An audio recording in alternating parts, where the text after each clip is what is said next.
Subscribe करें और bell दबाएं ताकि कोई खबर रह न जाए।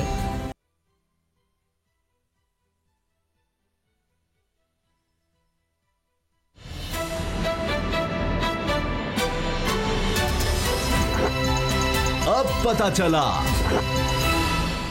बिस्मिल्लाहिर्रहमानिर्रहीम, अस्सलाम वालेकुम। मैं हूं मोहम्मद उसामा गाजी और आप देख रहे हैं अब पता चला। अर्नब गोस्वामी भारत का बदनाम ज़माना सीनियर सहाफ़ी कहलाता है, लेकिन असल में वो एजेंट है और ये चीज़ साबित हो रही है अब जो तहकीकात उसके खिलाफ हो रही थी रेटिंग के मामले में। और दिलचस्प बात यह है कि ये बीजेपी और आरएसएस के पेरोल पर है और उनका बड़ा करीबी है, लेकिन जिस रियासत में ये तहकीकात चल रही हैं वहाँ बीजेपी की हुकूमत नहीं। इसी वजह से रेटिंग के मामले में कि इसने जाली तरीके से अपने चैनल की रेटिंग बढ़वाई, उस तहकीकात में इसकी जो कन्वर्सेशन थी, जो चैट थी, वो सामने आ गई और बहुत तवील गुफ्तगू है, चैट है जिसमें बहुत से इंकशाफात हैं, लेकिन ख़ास तौर पर जो बहुत अहम है वो है बालाकोट हमले के हवाले से, पुलवामा हमले के हवाले से, जहां से पता चल रहा है कि पाकिस्तान और पाकिस्तान की एजेंसीज जो बात करती रही फॉल्स फ्लैग ऑपरेशन की कि भारत किसी वाक़े को बहाना बनाकर पाकिस्तान के खिलाफ कोई कार्रवाई करने का इरादा रखता है, वो बात बिल्कुल सच साबित हुई। और हैरानकुन तौर पर अर्नब गोस्वामी को 3 दिन पहले ही पता था कि बालाकोट में भारत कार्रवाई करने जा रहा है, 3 दिन पहले। अब ये पहले ही किस तरह से सोच लिया गया। और पुलवामा में जो खुदकुश हमला हुआ, जहां भारत के रिजर्व फोर्स के 40 फौजी मारे गए, उस हवाले से भी बड़ी खुशियां मनाई गई। अर्नब गोस्वामी ने कहा कमाल हो गया है, अब तो बहुत ज़बरदस्त होगा, बड़ा अच्छा ये काम हो गया है। और ये सब कुछ क्यों हो रहा था? मोदी को इलेक्शन जितवाने के लिए, और वही हुआ कि मोदी इलेक्शन जीत गया। अब इसके बाद शामिम कुरैशी साहब कह रहे हैं कि पाकिस्तान की बात दुरुस्त साबित हुई, पाकिस्तान जो कहता रहा, अब पाकिस्तान इस चीज़ को इंटरनेशनल फोरम्स पर भी उठा रहा है। वज़ीर आज़म इमरान खान साहब ने इस पर पूरी एक सीरीज़ की है, ट्वीट्स की। उन्होंने बताया कि बिल्कुल भारत का ये मकरू चेहरा अब सामने आ गया है और किस तरह से भारत मीडिया को इस्तेमाल करता है, ये सब भी चीज़ें सामने आ गई हैं, और किस तरह भारत की एजेंसियां, रॉ वगैरह, ये सब प्रोपेगेंडा करती हैं। हमारे साथ जनरल रिटायर्ड एजाज़ अवान साहब हैं, उनसे इस हवाले से बात करेंगे। असद कर्नल साहब, बाबर डोगर साहब भी मेरे साथ हैं। जनरल साहब बहुत शुक्रिया। ये कितना बड़ा धचका है भारत के लिए ये सब कुछ मंजर-ए-आम पर आ जाना, क्योंकि इन्वेस्टिगेशन तो किसी और मामले में हो रही थी, लेकिन उसमें देखिए सच फिर कब तक छुप सकता है।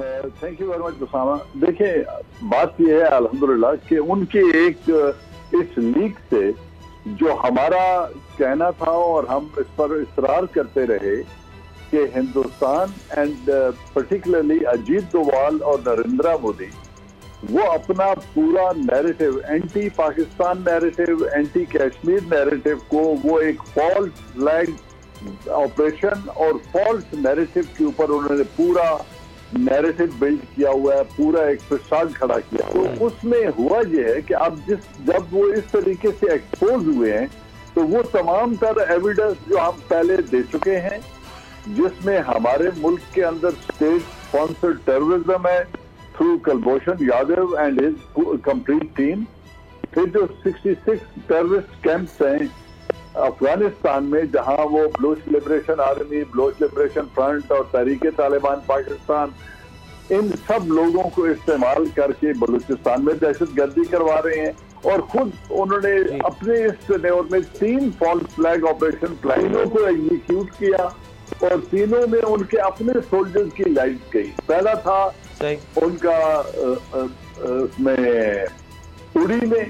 उड़ी में ब्रिगेड हेडक्वार्टर में एक बटालियन के अंदर उन्होंने एक्सप्लोजन किया, जिसमें उनके 2 सोल्जर मारे गए और उनका एयरक्राफ्ट और एमुनिशन का नुकसान हुआ। वो एक फॉल्स फ्लैग ऑपरेशन था। पाकिस्तान ने जॉइंट इन्वेस्टिगेशन की ऑफर की, लेकिन वो भाग गए। फिर उन्होंने पठानकोट में किया। पठानकोट में हमने अपनी टीम भी भेज दी और उस टीम को उन्होंने उस साइट के अंदर, उस एरिया में नो गो एरिया बना दिया कि यहाँ आप जा ही नहीं सकते, जहाँ पे वो वारदात हुई थी।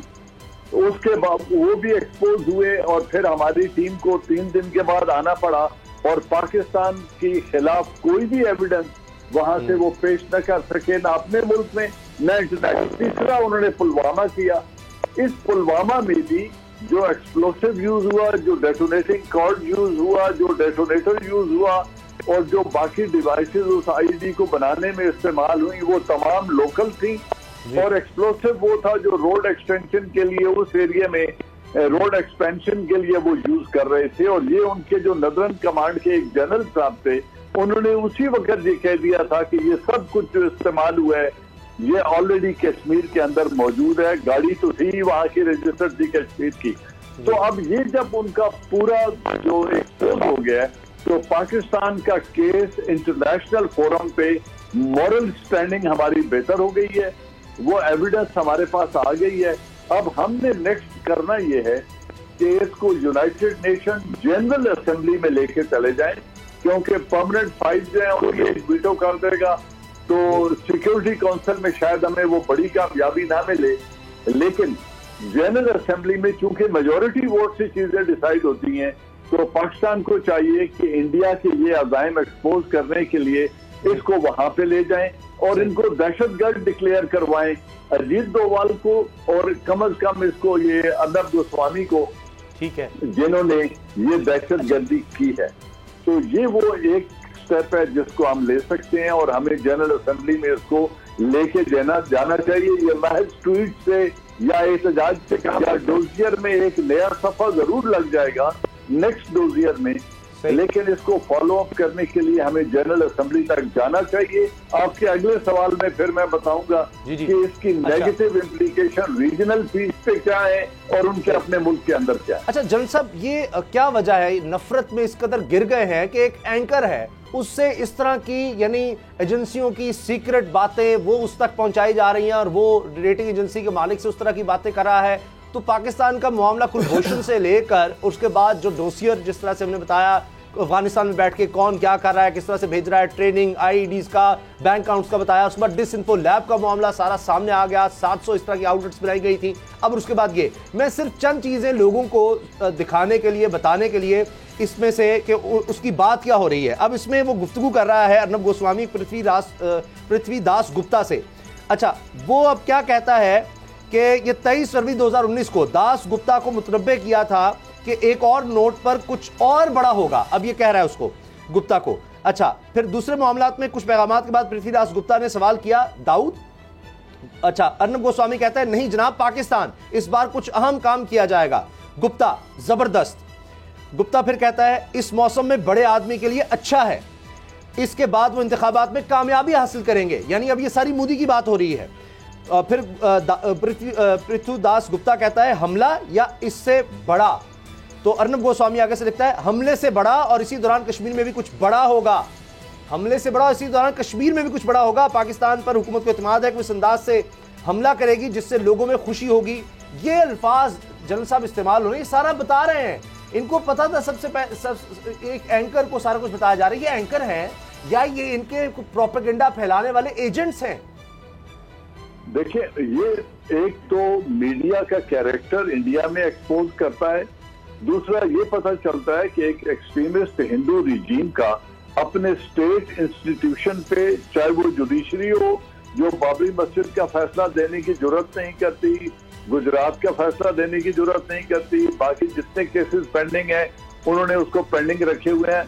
तो एक तो वो है, दूसरा 370 एंड 35A को रिवोक करने को सुप्रीम कोर्ट में चैलेंज दे दिया, उन्होंने उसको लंबे रास्ते पे डाल दिया है। टॉक है एक तरफ तो ये एक्सपोज कर रही है कि कश्मीर में बड़ा होने जा रहा है, यानी उसी वक्त 370 एंड 35A के रिवोक होने की इसको प्रायर इतला थी। दूसरा, पाकिस्तान के अंदर जो वो स्ट्राइक करने आ रहे थे और जो उन्होंने मिसाइल का हमला जो हमारी फिर वार्निंग देने पर उन्होंने कैंसिल कर दिया, उन्होंने तो अपने मिसाइल डिप्लॉय किए हुए थे। जब हमने उन्हें बताया कि हम इससे भरपूर जवाब देंगे और ये मत याद रखना, जब तुमने एक स्ट्राइक की है हमने तुम्हें वापस स्ट्राइक करके दिखा दिया, अब अगर तुमने मिसाइल अटैक किया तो कैलकुलेशन भी हो सकती है और जवाब बहुत भारी आएगा। इसमें एक बात और याद रखने वाली है कि ये जिस कंधे पे सवार है, उस वक्त जनरल डनफोर्ड ने जनरल जुबैर अयाद जो हमारे चेयरमैन जॉइंट चीफ थे उनको अर्ली मॉर्निंग कॉल की और उन्होंने कहा कि देखें इंडिया ने कर दी है बालाकोट में, लेकिन चूंकि आपका कोई वहां पे नुकसान नहीं हुआ, कोई जमीनी नुकसान नहीं हुआ, कोई लाइफ लॉस नहीं हुआ, तो तो वहां आप इसको रिस्पॉन्ड न करें, रेस्ट्रेंट एक्सरसाइज करें। तो जनरल उस वक्त जब जुबैर हयात साहब जो चेयरमैन थे, उन्होंने उनको कहा कि general Pakistan does not have this option. मैंने आपको कल कॉल की थी लेकिन आपने जवाब नहीं दिया था उस वक्त। अब Pakistan will retaliate, there is no option to take it lying low because India is trying to establish a new normal. वो चाहते हैं कि हम न्यूक्लियर एम्ब्रेला से नीचे, न्यूक्लियर थ्रेशोल्ड से नीचे रहते हुए हम प्रीएम्प्टिव स्ट्राइक और काउंटर स्ट्राइक के लिए एक स्पेस क्रिएट कर दें और ये चीज एस्टैब्लिश हो जाए कि दो न्यूक्लियर पार्क के दरमियान हम इस तरह की स्ट्राइक की जुर्रत भी रखते हैं और आइंदा भी करेंगे। तो हम उन्हें ये न्यू नॉर्मल एस्टैब्लिश नहीं करने देंगे। We will retaliate. तो उसके बाद हमने रिटेलिएट भी किया। तो ये सारी चीज को एक्सपोज करना जरूरी है इंटरनेशनल फोरम के ऊपर, ताकि इंडिया के जो अज़ाइम है, क्योंकि ये चीज खिते को एक बड़ी खौफनाक रखती है। अब अगर उन्होंने कोई ऐसा फॉल्स फ्लैग किया और पाकिस्तान में स्ट्राइक करने की कोशिश की तो फिर इससे बात कहीं दूर निकल जाएगी।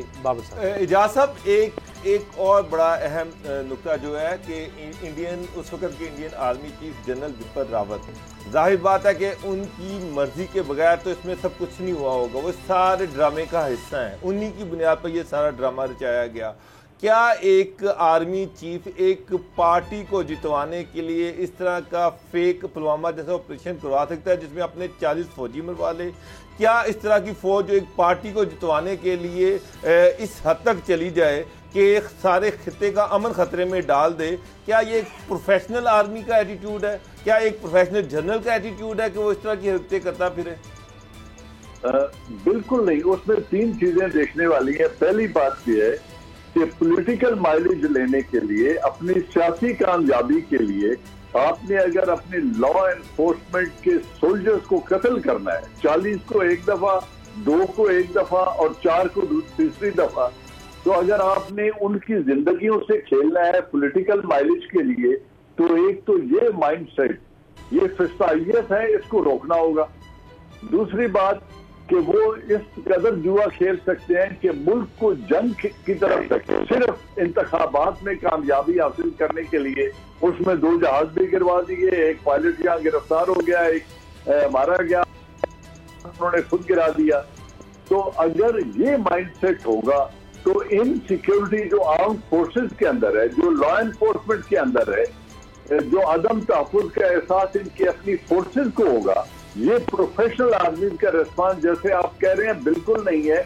और फिर अभी तीसरी दफा आप ये देखें कि तकरीबन 3000 border violation, cease fire violation वो कर चुके हैं, जो कि इनप्रोफेशनल रवैया है। और फिर यूनाइटेड नेशन मिलिट्री ऑब्जर्वर की गाड़ी को निशाना बनाना, ये तो एक ऐसी हद गर्मी है कि एक तरफ आप यूनाइटेड नेशन के रेजोल्यूशन को इग्नोर कर रही और आप 370 एंड 35 रिवोक करके आपने उस एरिया को कर दिया जो यूएन रेजोल्यूशन के मुताबिक हल तलब है। और फिर तीसरी तरफ ये कि आप अपनी तरफ ऑब्जर्वर्स को आने नहीं देते, और जब हमारी तरफ से United nation observer in violation का मुआयना करने जाते हैं तो आप डटाई से उनकी गाड़ी के ऊपर भी हमला कर देते हैं। ये तो उनकी किस्मत अच्छी थी कि वो बच गए, वरना गाड़ी को तो गोलियां लग गई थी। तो अगर इस तरह का गैर जिम्मेदाराना रवैया हो तो इस चीज को हमें जनरल असेंबली में यूनाइटेड नेशन लेवल पे एक्सपोज करना पड़ेगा, क्योंकि बाकी दूसरे ममालिक हिंदुस्तान के खिलाफ कोई कार्रवाई करने के लिए उनके पास ऐसी पोजीशन नहीं है। हाँ, उधर मॉरल ग्राउंड पे वोटिंग हो सकती है जनरल असेंबली में जहां इनको एक्सपोज किया है। अच्छा जनरल साहब, अब मामला ये है कि जिस तरह डिस इन्फो लैब जो है EU, उसने बताया कि 750 के करीब इन्होंने जाली प्रोपेगेंडा के लिए अपनी न्यूज़ एजेंसी, वेब चैनल और मुख्तलिफ इन्होंने जो साइट्स और अखबारात बनाए। फिर अभी जिस तरह अब 3 लोग इसके अंदर बड़े बेनिफिशरी हैं, मोदी, अमित शाह जो होम मिनिस्टर है, और बिपिन रावत जिसको पहली दफ़ा भारत में रिटायरमेंट के बाद चीफ ऑफ डिफेंस बनाया गया। तो मामला ये है कि ये मोदी जो इस तरह के इकदाम कर रहा है और चीज़ें साबित हो रही हैं, ये तो अपनी इंतखाबी कामयाबी या किसी इस तरह की कामयाबी के लिए कुछ भी कर सकता है। 2 न्यूक्लियर पावर है और ये चीज़ें इस्टेब्लिश हो रही हैं, और वो कह रहा है जिस तरीके से कि जनाब 40 लाशों पे खड़े होकर, और जब ये वाकया होता है कि आप उसकी कामयाबी से उसको कोई रोक नहीं सकता।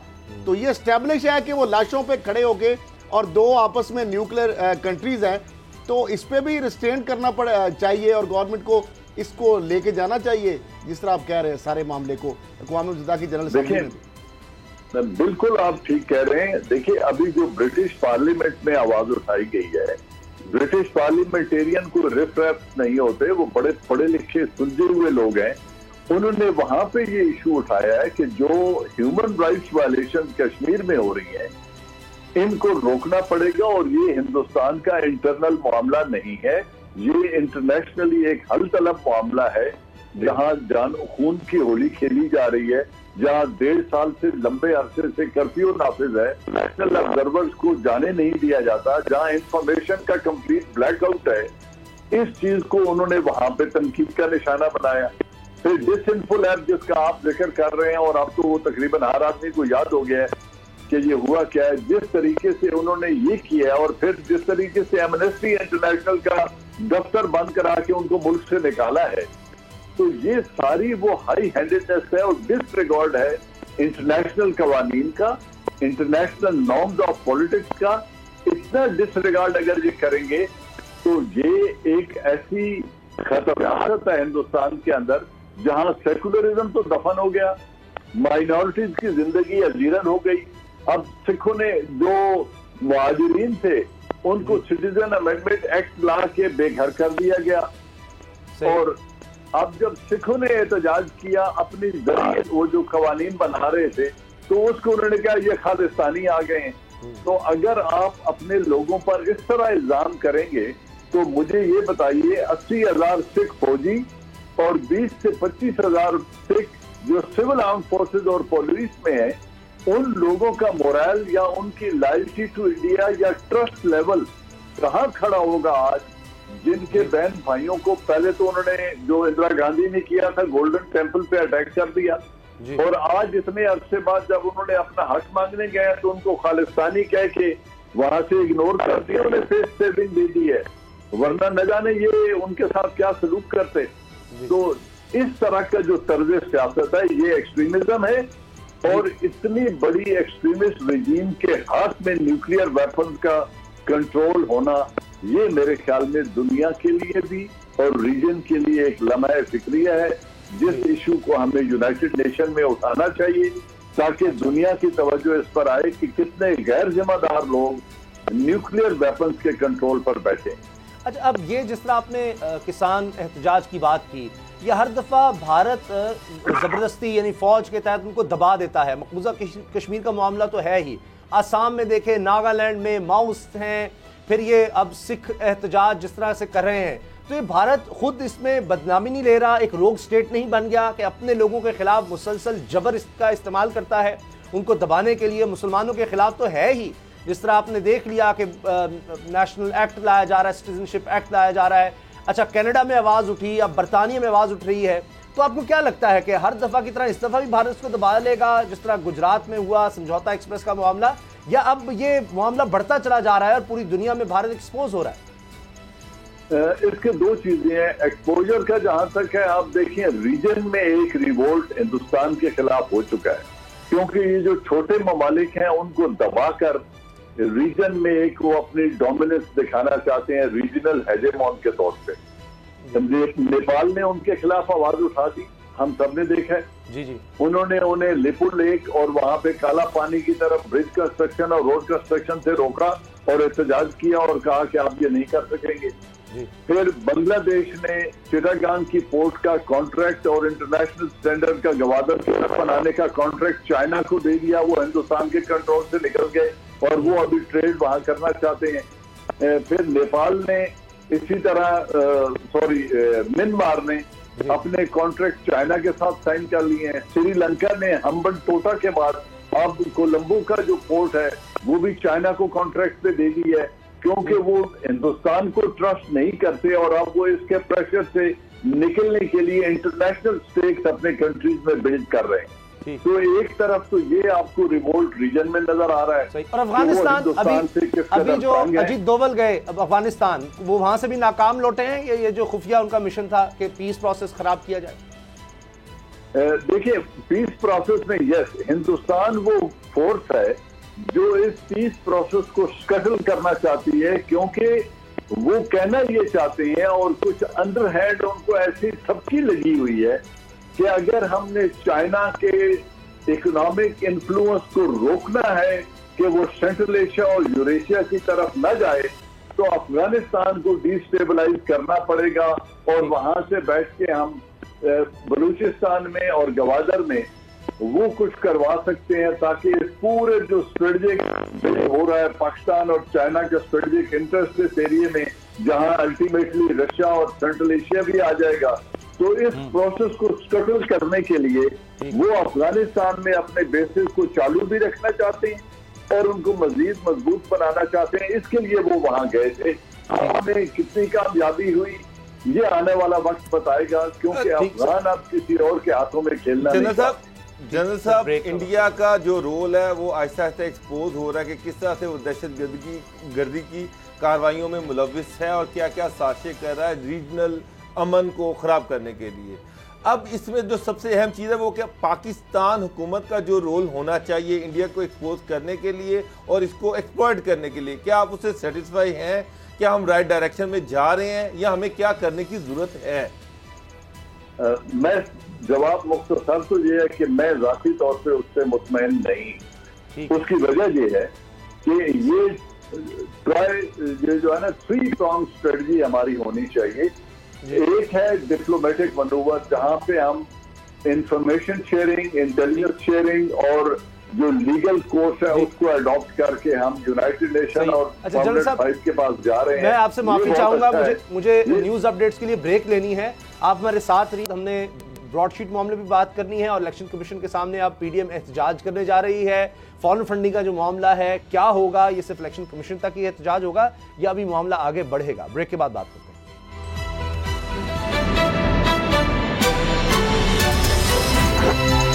अब पता चला।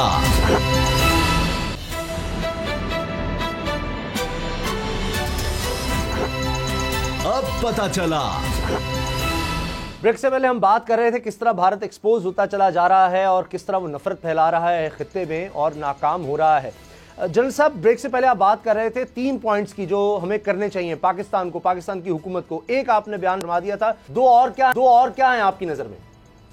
अच्छा, दूसरा पॉइंट मेरा ये है कि जो पॉलिटिकल रिस्पांस हमारा आना है, जो प्योरली डोमेस्टिक रिस्पांस है और हमारी पार्लियामेंट ने उसको देना है, वो है कि हम हिंदुस्तान के साथ जो हमारे बायलैटरल मुआहदे हैं, मैं जाती तौर पे समझता हूं कि उनको अब हमें फॉर्मली पार्लियामेंट के प्लेटफॉर्म पे उन्हें खत्म कर देना चाहिए, क्योंकि शिमला एग्रीमेंट की अब कोई हैसियत नहीं रह गई, क्योंकि बायलैटरल डिस्प्यूट को इंडिया डिस्प्यूट ही नहीं मानता, तो हम हल क्या करेंगे? सही। जो लाहौर डिक्लेरेशन था उसकी कोई हैसियत नहीं रह गई। जो उनसे मुआहदे किए हुए हैं उनको फॉर्मली खत्म करें, ताकि हम दुनिया को पता चले कि पॉलिटिकली ये मुल्क एक पोजीशन लिए हुए है, तमाम पॉलिटिकल लीडरशिप उस पर मुत्तफिक है और उनका एक नेशनल रिस्पांस आ गया है।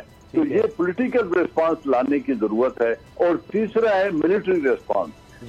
उसके लिए हम अपनी तैयारी भी करें, लेकिन मैं जाती तौर पे समझता हूं कि जब इधर हमारी 5 लाशें गिरें तो फिर इंडिया में भी 5 गिरनी चाहिए और हमारे में सलाहियत मौजूद है, हम ये कर सकते हैं। बिल्कुल, जब तक हम ये नहीं करेंगे उस वक्त तक नहीं आएगा। जी चलिए जनरल साहब, अब एक तरफ ये भी है कि हर तरफ हुकूमत को रिस्पांस देना चाहिए, लेकिन अब हम मुल्क पर आते हैं, अंदर जो कुछ हो रहा है मुल्क के, वहां पर हो रही है सियासत इस वक्त, और हम देखते हैं भारत इन चीज़ों को बहुत ज़्यादा उछालता है मायूसी फैलाने के लिए कि जी ये तो हुकूमत जा रही है, देखिए एहतजाज किस तरह हो रहा है, और ऐसे ये जो अपोजिशन जमातें हैं ये फ़ौज के साथ खुदा न खास्ता लड़ रही हैं, पता नहीं क्या हो जाएगा, फ़ौज के खिलाफ उठ खड़ी हुई है। उसी में एक अब देखें कि अब ये जो पीडीएम का इजलास हुआ है, इलेक्शन कमीशन के सामने अब एहतजाज होना है, आपको क्या लगता है कि ये स्ट्रेटजी इन्होंने बदल ली है? लॉन्ग मार्च वाला मामला कामयाब होता नजर नहीं आ रहा था, ज़िमनी इलेक्शन का बायकॉट करना था, सेनेट के इलेक्शन होने नहीं देने थे, अब तो उसमें शिरकत भरपूर करनी है, तो अब ये आखिरी हल रह गया कि इलेक्शन कमीशन के सामने एहतजाज कर लिया जाए या आगे बढ़कर कहीं इसके बाद सुप्रीम कोर्ट की तरफ जा सकते हैं? नहीं, सुप्रीम कोर्ट की तरफ तो नहीं जा सकते, लेकिन देखिए उनका जो मकसद है, पहली बात है अवाम ने उनकी इस नैरेटिव की पजीराई नहीं की। वो उस्ताद दामन की एक नज़म थी ना, जिसका एक शेर था कि अन्ना हमारे अन्य नु घसुन वजह ठरनी नु। इनके आपस में सियासी इख्तलाफात थे और ये चढ़ दौड़े आर्मी के ऊपर और आर्मी की लीडरशिप को और इंस्टीट्यूशन को मुरद इल्जाम ठहराने लग गए, जबकि इनके पास कोई भी ऐसा जवाब नहीं था कि ये इलेक्शन कमीशन के पास जाएं, एहतजाज करें। मैं तो यहाँ तक कहता हूँ कि ये जिनको आज जाली असम्बलियां कह रहे हैं या एक घटिया से लफ्ज यूज करते हैं फजल रहमान साहब, इन तमाम तर असम्बलियों का जो चारों सूबाई असम्बलियां और नेशनल असम्बली का इलेक्टोरल कॉलेज बनता है जी, उस इलेक्टोरल कॉलेज से तो ये वोट लेकर प्रेसिडेंट तो मुल्क का बनना चाहते थे। अगर वो प्रेसिडेंट बन जाते तो ये सब कुछ ठीक था, और जब वो प्रेसिडेंट नहीं बन सके तो अब सारी असम्बलियां जो है वो जाली हो गई हैं। तो इन्होंने अपने जाती मफादात के लिए एक तो इंस्टीट्यूशन पर ये हमला आवर हो रहे हैं जिसकी वजह से इंडिया खुश होता है, और ये चाहते हैं कि अवाम और आर्मी में डिवाइड पैदा, इसकी पजीराई अवाम ने नहीं की। अब ये जो मामला लेके इलेक्शन कमीशन में जा रहे हैं, इनसे ये पूछिए कि इलेक्शन कमीशन में जहां आप जा रहे हैं, फॉरेन फंडिंग केस पीपीपी का भी वहां पड़ा है और नवाज लीग का भी, नून का भी ये पड़ा, क्योंकि सारी पार्टियां फॉरेन फंडिंग करा, उन्होंने तो अभी तक कोई एविडेंस भी नहीं दी। तो तीनों से जवाब तलबी होनी चाहिए, पीटीआई से भी होनी चाहिए, लेकिन पीएमएल पार्टी को भी चाहिए कि इसी इलेक्शन कमीशन जहां वो एहतजाज करने जा रहे हैं, एहतजाज की बजाय अपने अकाउंट की डिटेल्स लेकर जाएं। ठीक है। और वहां जब कोई इलेक्शन का मुकदमा पेंडिंग ही नहीं है तो उनके सामने एहतजाज करने की आज 2.5 साल के बाद, इंतखाबात के बाद क्या वजह बनती है? तो बेसिकली ये लोग मुल्क के अंदर कैओस क्रिएट करना चाहते हैं ताकि न ये हुकूमत परफॉर्म कर सके, और बार बार प्रोवोक कर रहे हैं आर्मी को कि आप हंसें। बल्कि एक प्रोग्राम में मेरे साथ उनकी एक एंकर ने कहा कि वो इस हुकूमत को जो कहती है हमारे साथ आर्मी खड़ी है, उसको शट अप कॉल क्यों नहीं देते? तो मैंने उनको कहा, बीबी आप चाहती हैं कि आर्मी चीफ प्राइम मिनिस्टर को शट अप कॉल दे? आप क्लैश कराना चाहती हैं? आप किस बात की दावत दे रही हैं? ये आप लोगों की सियासत है। तो ये लोग अपने मफाद के लिए, अपने करप्शन को बचाने के लिए ये वो चाह रहे हैं कि ये केसेस बनाए जाएं और एक कैओस क्रिएट किया जाए मुल्क में। मेरे ख्याल में न ये आर्मी को प्रोवोक करेंगे, क्योंकि तमाम आर्मी ये बिलीव कि मुल्क का मुस्तकबिल बेहतर और शफाफ जमहूरियत में है, सही दयानतदार लीडरशिप में है, जनरल साहब, और यही मुल्क का वे फॉरवर्ड है। जनरल साहब, ये अभी तक कोई एक एविडेंस नहीं सामने ला सके जिसकी बुनियाद पर ये कहें कि ये आर्मी की सिलेक्शन में इन्वॉल्वमेंट थी या ये रिगिंग हुई। ये अभी तक कोई एक एविडेंस इलेक्शन कमीशन में प्रोड्यूस नहीं कर सके। दूसरी तरफ ये आर्मी को गालियां दे रहे हैं। एक तरफ इंडियन सिनेरियो हमने डिस्कस किया जहां पर एक आर्मी का डायरेक्ट इन्वॉल्वमेंट और जो भी उसका रोल है वो सामने आ गया है। जैसा ये बगैर जवाज के आर्मी को गाली देने का मकसद क्या है, इसके पीछे एजेंडा क्या है? क्योंकि ये इतनी सादा चीज नजर नहीं आती।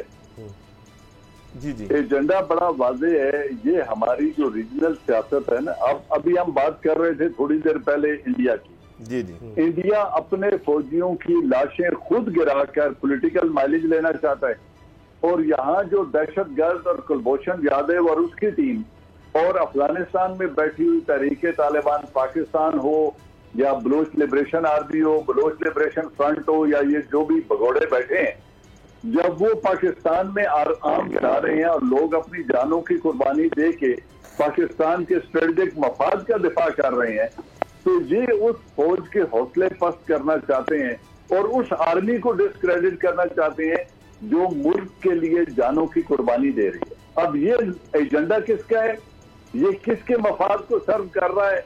इसमें मुझे कोई अवहम नहीं है कि मेरे पास कोई एविडेंस नहीं है कि इनको इंडिया से कौन कह रहा है, लेकिन डायरेक्टली और इनडायरेक्टली, बाय डिजाइन और बाय डिफॉल्ट, ये इंडिया के उस नैरेटिव को सपोर्ट कर रहे हैं। और जो पाकिस्तान और चाइना का स्ट्रेटेजिक कोऑपरेशन नहीं चाहती, ये चाहते हैं कि आर्मी जो अपना एक नया पूरा डिवीजन रेज करके इस सीपैक को प्रोटेक्ट कर रही है, और वो जो रेलवे की एक पूरी साथ नई लाइन बिछाना चाहते हैं, इस स्ट्रेटेजिक को प्राप्त कर दिया जाए और आर्मी को डिस्क्रेडिट करके डिस्करेज किया जाए ताकि ये स्ट्रेटेजिक कोऑपरेशन किसी तरीके से खराब हो जाए।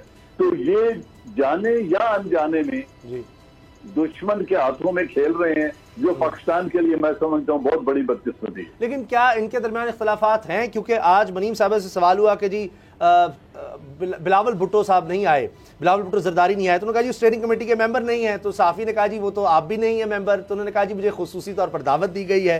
तो ये अब क्या हो रहा है? उन्होंने कहा जी, साफ़ी ने कहा जी ये PDM आहिस्ता आहिस्ता सुस्त होती चली जा रही है, अपनी इफादियत खो रही है। तो मरियम ये नहीं कह सकी नहीं, उन्होंने कहा जी कि हुकूमत क्या तेज़ जा रही है। तो ये आहिस्ता आहिस्ता मोमेंटम खत्म हो रहा है, क्योंकि 360 डिग्री का हम देख रहे हैं, बिल्कुल एक अजीब सा, कहाँ ये बात हो रही थी सेनेट इलेक्शन नहीं होंगे, ये नहीं होंगे, आज इलेक्शन कमीशन के सामने पहुंच गए हैं कि वहां पर जाकर एहतजाज हो रहा है।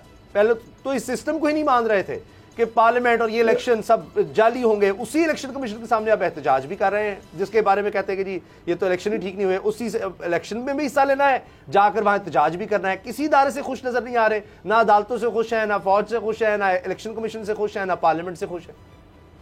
तो सामा साहब, अनफॉर्चुनेटली ये रियलिटी ये है कि ये एक लॉजिकल अलायंस थी ही नहीं। उसकी वजह ये है कि एक लीडर जिसने एक एंटी एस्टैब्लिशमेंट या एंटी आर्मी नैरेटिव दिया, एंटी जुडिशरी नैरेटिव दिया, एंटी इलेक्शन कमीशन नैरेटिव दिया और बिलखुसूस एंटी आर्मी नैरेटिव दिया, वो शख्स अदालत से सजा याफ्ता है, बरतानिया में अपनी उस जायदाद में बैठा है, और उसके बेटे और वो तो बरतानिया में मौज भी कर रहे हैं, कारोबार भी कर रहे हैं। वो समझते हैं कि उनके इशारे पे आसिफ अली जरदारी नाचेगा और उसको नचाएंगी मरियम बीवी।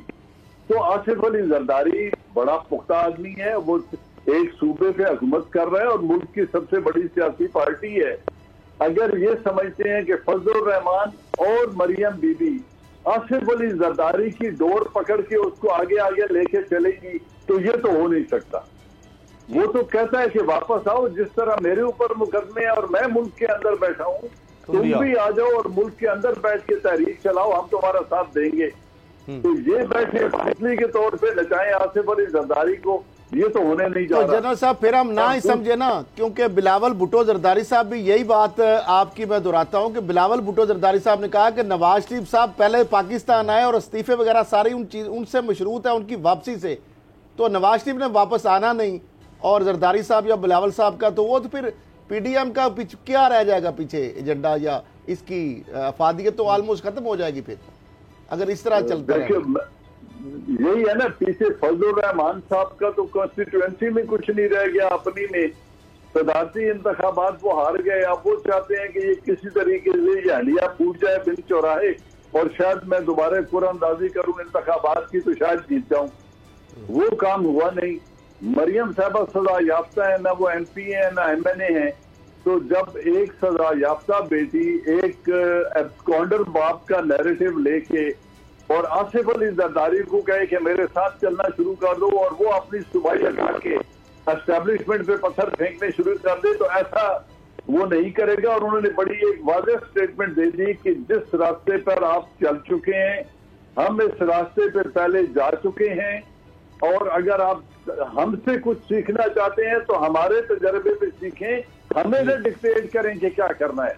तो इससे वाज़ेह हो जाना चाहिए कि ये इत्तेहाद बस दिखावे की हद तक तो रहेगा, मंतकी न इत्तेहाद है, न कोई बड़ा नतीजा हासिल कर सकता है। जनरल टाइट एजाज अमान साहब, आपने हमें वक्त दिया बहुत, आपका हमें ब्रेक लेनी है। ब्रेक के बाद बात करेंगे किस तरह इदारों में करप्शन होती है, एक बहुत बड़ी करप्शन की दास्तान आपको सुनाएंगे इस ब्रेक के बाद।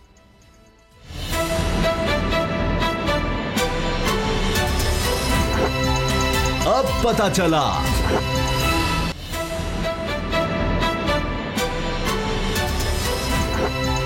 अब पता चला। पाकिस्तान के किसी भी शहर में चले जाएं, ज़मीनों का कारोबार, ज़मीनों पर करप्शन, नाजायज़ कब्ज़े, गलत तरीके से अलॉटमेंट, इसमें करोड़ों नहीं अरबों रुपए के घपले होते हैं।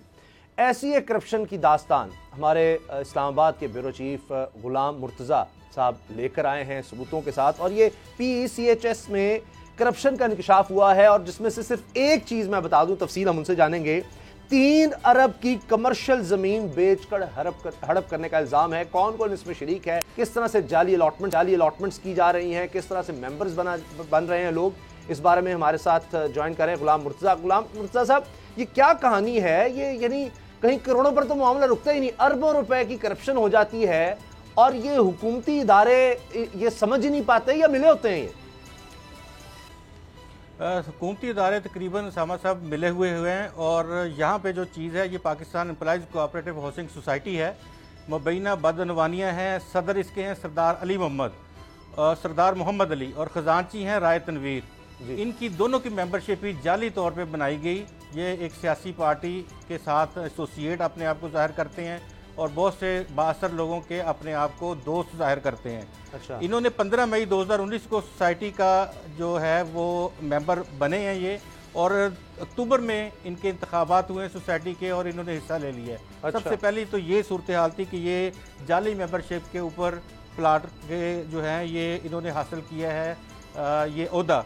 अच्छा। और उसके बाद हम देखते हैं कि खजांची भी इसी तरह से जाली मेंबरशिप के साथ आए हैं, जिसके सबूत हमारे पास ये पूरा पलंदा है। जी जी, हम दिखा रहे हैं, पड़ा हुआ है इस जी। 9 माह से कोई बॉडी की मीटिंग नहीं हुई और 2 साल से कोई एनुअल जर्नल मीटिंग नहीं हुई। ये है सोसाइटी का कच्चा चट्टा।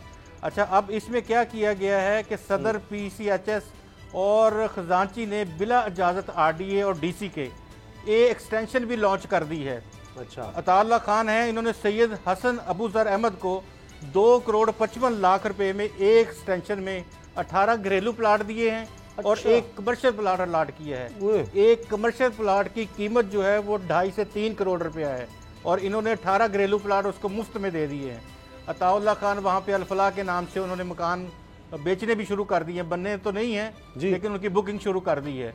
अच्छा, इस सारी सूरत हाल को रिकॉर्ड तमाम जब्त हुआ था। FBI ने इसको बंद कर दिया था, सोसाइटी के दफ्तर को ताला लगा दिया था। इन्होंने खुद चोरी करके ये वहाँ से दस्तावेजात ताला तोड़ के निकाल ली और ये एक्सटेंशन जो है बगैर ज़मीन खरीदे सोसाइटी में इन्होंने जम कर दी। 3 अरब रुपए के कमर्शियल प्लॉट्स हैं जो खुद ज़मीन खरीद कर सोसाइटी को 1 रुपया भी नहीं दिया। अच्छा। खुद ही ज़मीन इन लोगों ने खरीदी है और खुद आगे बेच रहे हैं, बेच दी है। अलाटियों से औने पौने प्लाट खरीद रहे हैं और उसके बाद ये अपने महंगे दामों लोगों को दे रहे हैं। अदालत ने कहा कि इसका फ्रांसिक ऑडिट कराया जाए, नहीं हुआ। अच्छा, 60 फुट गलियों को 30 फुट कर दिया गया है, कोई पूछने वाला नहीं है, ना कोई एनुअल जनरल मीटिंग में ना कोई जनरल बॉडी में। और उसके साथ ये FIA में एक्सटेंशन 1 जो है इसमें एक कमर्शियल प्लाट की कीमत में 19 प्लाटों की अलाटमेंट जो है वो की गई थी, जिसकी तहकीकात जारी हैं। अच्छा, सतार खान है, अब्दुल सलाम है, अबूजर शाह है और अताउल्लाह खान जो हैं, इनके खिलाफ FIA में तहकीकात भी हो रही हैं जी। और हम ये भी देख रहे हैं कि FIA और RDA ने एक एक्सटेंशन का जो मुसद्दका प्लान है वो तलब किया था, जो कि अभी तक नहीं दिया गया। ये बातें सारी एक बेवा खातून ने deputy commissioner Hamza Shafqat, AC और सर्कल रजिस्ट्रार के रूबरू सब पेश की। उन्होंने तमाम दस्तावेजात के साथ मुसद्दका नकूल लगाई, हर एक वो जुर्म जो इन लोगों ने किया हुआ था और जिन लोगों ने जाली तौर पे अपनी मेंबरशिप बनाई और उसके बाद इलेक्शन लड़ा और वो कामयाब हो गए, तो वो उनके मुतल्लिक बताया गया। सोसाइटी का जनरल सेक्रेटरी है, वो 3 दफ़ा डिप्टी कमिश्नर साहब को खत लिख चुका है कि यहाँ सेक्शन 43 लगा दें और ये इस सोसाइटी को आप अपना कोई ईमानदार एडमिनिस्ट्रेटर लगाएं, वो जो काम करे यहाँ बैठ के और देखे क्या हो रहा है। LED लाइट्स की जो ठेका था वो अपने एक ऐसे शख्स को दिया गया जिसने करोड़ों रुपया इनसे ले लिया, लेकिन एक स्ट्रीट लाइट नहीं लगाई। सड़कें वहाँ टूटी फूटी हैं। 1989 में लोगों को अलाटमेंट मिली थी, आज तक लोग इंतज़ार कर रहे हैं कि डेवलपमेंट पूरी तरह से हो जाए। और वो अपने 17 दिसंबर को एक जो मुराद चीमा है और इंस्पेक्टर रियाज, उन्होंने एक ऐसा ख़त उस इंक्वायरी की फ़ाइल में लगा दिया उस बेवा खातून की, जबकि 16 दिसंबर को उस इंक्वायरी की फाइल जो थी बंद कर दी गई थी। यानी ये अरबों रुपए का काम है और जिम्मेदारान जो है उनका तयन नहीं हो रहा। 2 जिम्मेदारान जो हैं वो सब कुछ चला रहे हैं। अच्छा, बहुत सारे जिम्मेदारों का तो अब दस्तावेज के साथ आपने तयन कर दिया, जिस तरह आपने कहा किस तरह जाली अलाटमेंट के ऊपर फौरी तौर पर वो सदर और जनरल से जो खजांची बन गए, फिर 3 अरब की कमर्शियल जो खुद जमीन खरीद कर सोसाइटी को 1 रुपया दिए बगैर वो बेच दी, और फिर जिस तरीके से आप बता रहे हैं कि वो उसमें घपले हो रहे हैं और कमर्शियल प्लाट जो 19 प्लाटों की अलाटमेंट जो FIA एक्सटेंशन में वो मामला 5000 लोगों के जो अलाटी है उनके मनसूख कर दिए गए। तो ये तो सीधा सीधा चीटिंग पब्लिक एट लार्ज का नैब की डोमेन में केस आता है। चेयरमैन नैब जैसे जावेद इकबाल हमेशा कहते हैं कि चूंकि सोसाइटी की जो जमा पूंजी जिन लोगों की है, जिस तरह कह रहे हैं 89 से लुट चुकी है, 5000 लोग इसके मुतासरीन है। जनरल सेक्रेटरी सोसाइटी का खुद डीसी को कह रहा है टेक ओवर कर ले इस सोसाइटी को, लूट मार से ताकि मजीद बच सके। तो अब ये गदर जो मचा हुआ है, नैब पिंडी, रावलपिंडी और नैब हेडक्वार्टर, चेयरमैन नैब क्या इस पे खामोश है? नैब ने अभी तक इस पे इंक्वायरी इनिशिएट नहीं की या नैब से इन लोगों ने अप्रोच नहीं किया? क्योंकि वो सारी जो लूटी हुई जो रकम है या जो चीटिंग पब्लिक है लार्ज बड़े पैमाने पे हो रही है, तो ये तो सीधा सीधा नैब का केस भी बनता है। जी बिल्कुल बनता है, नैब का केस भी बनता है, FIA तहकीकात कर रहा है। लेकिन यहाँ थोड़ा सा देखना चाहिए कि यहाँ सर्कल रजिस्ट्रार होता है जो सोसाइटियों का सारा करता धरता कंसिडर किया जाता है, उसने आंखें बंद रखी। डिप्टी कमिश्नर साहब को पहले दिन से दरखास्तें आ रही हैं कि जाली अलॉटमेंट है इनकी और ये मेंबर ही नहीं बन सकते सोसाइटी के, ये इलेक्शन लड़ रहे हैं। उन्होंने किसी को कुछ नहीं कहा, उन्होंने कहा चलने दो। और वहाँ मेरा ख्याल ये है कि उनकी बड़ी लाइन है आपस में, क्योंकि उसके बाद अगर आप थोड़ी सी तहकीक करेंगे तो थोड़ी तहकीक करेंगे तो सर्कल रजिस्ट्रार की तरफ भी मामला चल पड़ेगा। कुछ प्लाट उधर भी गए होंगे जो उन्होंने आंखें बंद रखी हैं, उनकी आंखों में पट्टी बंधी है, उनको भी प्लाट लगा दिए होंगे उनके किसी अजीजो कारब के नाम पे, उनके बेनामीदारों को। वरना इतना बड़ा घपला हो रहा है, 3 अरब रुपए का एक घपला है। 5000 को आपने अलॉटमेंट जो उनकी कैंसिल कर दी। जनरल सदर और फाइनेंस सेक्रेटरी जालसाजी से आ गए सामने, जनरल सेक्रेटरी लेटर लिख रहे हैं और उनकी खामोशी ऐसे तो नहीं खामोशी होगी, कुछ ना कुछ माल तो लगा होगा उनको भी। ये बिल्कुल ऐसी बात है, खामोशी ऐसे कैसे हो सकती है? देखें, क्राइम करने वाला जो है वो अपने साथ लोगों को मिला के क्राइम करता है। इस तरह तो अगर ये देखते इस सारी चीज़ को और फौरी तौर पे उसका एक्शन लेते तो आज तक वहाँ के लाठियों को घरों में लाने के लिए ज़मीनें मिल जाती। वहाँ तो वो ये कह रहे हैं कि जनाब आपका अलॉटमेंट कैंसिल है, अब हम आपको बताएंगे कहाँ देंगे, क्योंकि वो 30-30 फुट जो गलियाँ काटी हैं वो गलियाँ भी आगे जाके मर्ज कर दी हैं और मर्ज करने के बाद उन्हीं में से प्लाट मजीद निकाले हैं। अब वहाँ सोसाइटी का ना लेआउट प्लान, ना वहाँ को मास्टर प्लान, ना कोई, यानी जो करता धरता है वो खुद जो दिल चाह रहा है वो कर रहे हैं और अरबों रुपया कमा रहे हैं। सबसे बड़ा जो स्कैम इसमें नज़र आता है वो आप ये देखें कि अरबों रुपए का जो प्लाजे हैं वो खुद खरीदी ज़मीन और सोसाइटी को दे के सोसाइटी के नाम से अलॉटमेंट जारी कर दी। ये अजीब वो है कि सोसाइटी ने, हम chairman NAB justice Javed Iqbal Sahab, अक्सर मुख्तलिफ तकरीबात मुझे जाने का भी मौका मिलता है जब मुतासरीन को, सोसाइटी के मुतासरीन को रकूम की तकसीम के चेक दिए जाते हैं, तो उस वक्त हमेशा इस अज़म का इज़हार करते हैं कि मुझे पता है कि लोग जमा पूंजी आखिरी उनकी उम्मीद होती, घर का एक ख्वाब होता है और उनके साथ जो फ्रॉड करता है उसको इबरत का निशान हम बनाएंगे और जमा पूंजी जो लूटी है उसको हम वापस दिलवाएंगे। तो इस केस पे भी उनसे हम अपील करते हैं कि इस पे वो एक्शन लें ताकि लोग जो है 5000 लोग वो दरबदर ना फिरे, उनको प्लाट मिल सके और मजीद इसमें लूट मार साहब इस तरह लोग जमा पूंजी इस तरह बेबा खातून का बता रहे हैं गुलाम मुर्तज़ा साहब, वो परेशान है। तो उम्मीद है कि इस पर जो इदारे हैं वो नोटिस लेंगे और लोगों के मसाइल जो हैं वो हल करेंगे। इतनी बड़ी करप्शन हो रही है इस्लामाबाद में, ये तो किसी भी तरह से इसको हर सूरत रोकना चाहिए। किसी भी तरह से पाकिस्तान के लिए ये बड़ी अजीब बात है कि इस्लामाबाद में दारुल हुकूमत में इस तरह करप्शन हो रही हो और इदारे हाथ पे हाथ रख के बैठे हों। प्रोग्राम देखने का शुक्रिया, इजाज़त दीजिए, अल्लाह हाफ़िज़।